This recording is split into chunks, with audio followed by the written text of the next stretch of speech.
In 2021, the Australian Book Industry Awards gave its best biography to a fellow called Eddie Jaku, who wrote an absolutely magnificent book called The Happiest Man on Earth. Eddie received his award for his debut book, the only book he'd ever written, at the tender age of 101.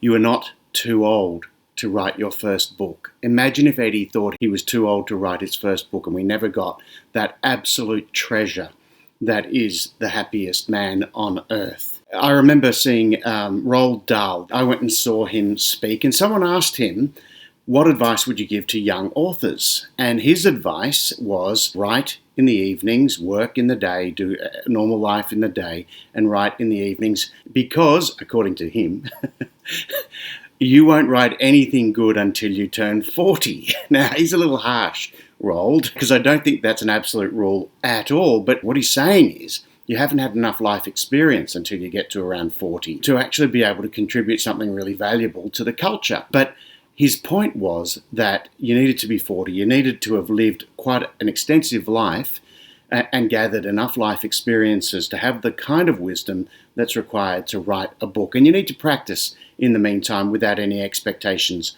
about what will happen with the work that you're writing while you're practicing. Now, I honestly believe that 50 is the new 40. I think that we're living longer, and as a consequence, all of the different stages of life have stretched out a little. And now I think 50 is the point at which, in actual fact, as an author, you reach your prime.